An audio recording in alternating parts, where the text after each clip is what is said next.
Good morning, everybody. Buenos dias. Please have a seat.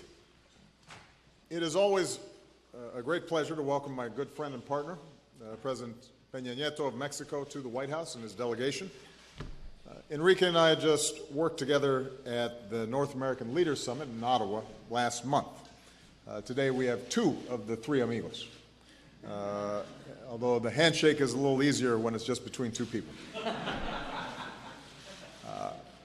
Let me start by saying something that is too often overlooked, but bears repeating, especially given some of the heated rhetoric that we sometimes hear.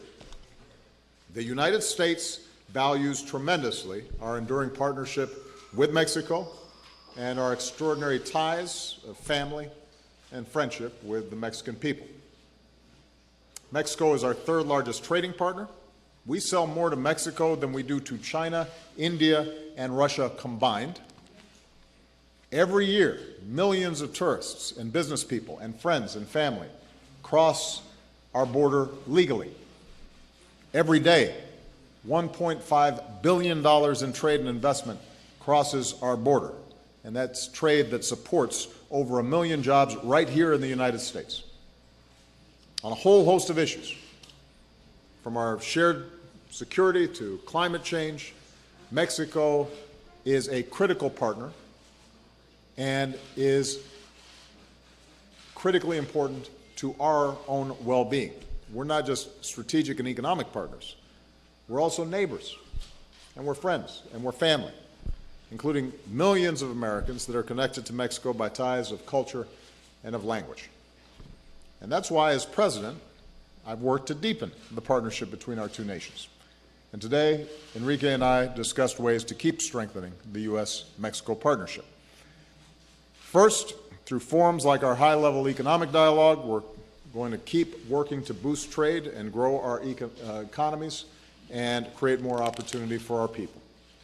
With today's air transport agreement, we're expanding the number of airports that businesses and consumers can fly from, which will make travel and trade more affordable and more efficient.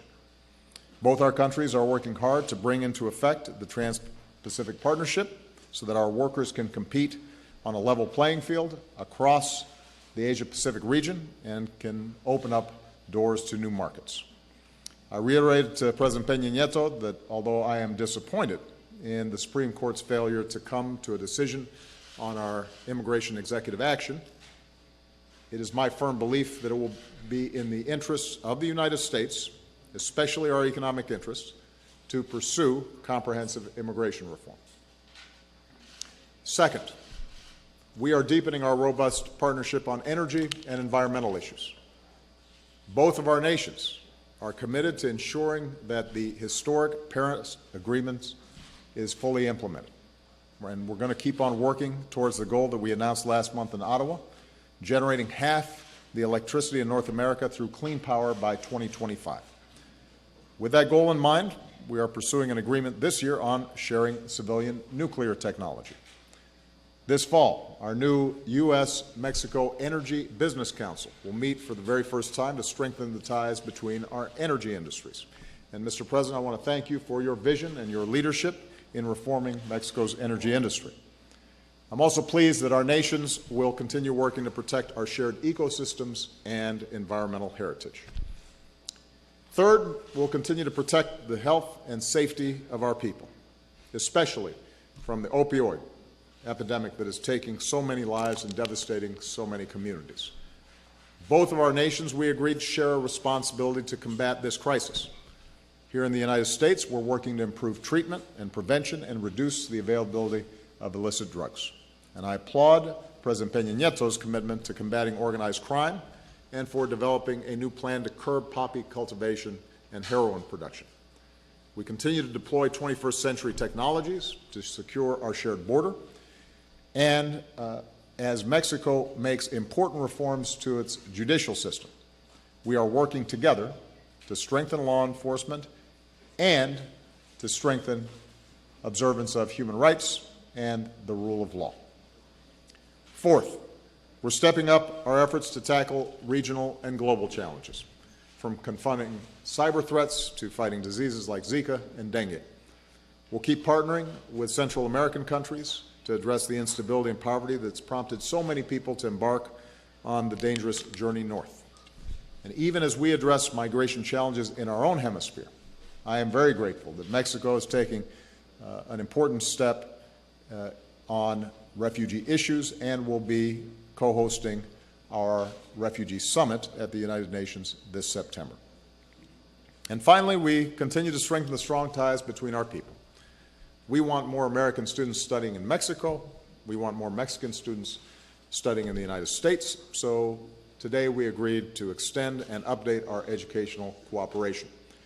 Through efforts like our 100,000 Strong in the Americas initiative, we're expanding opportunities for educational exchanges and scientific partnerships and research collaborations. And we're working to help girls learn around the world, including Mexico's commitment to support teachers in schools throughout Latin America and the Caribbean. In closing, since this is most likely to be our final White House meeting, I'm reminded of what President Peña Nieto said when he first came here almost 4 years ago.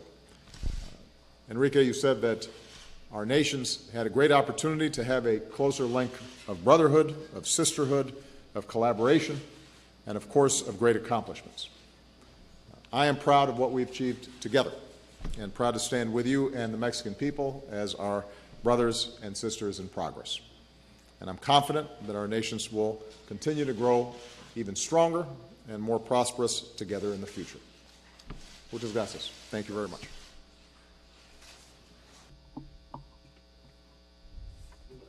Good afternoon, everyone.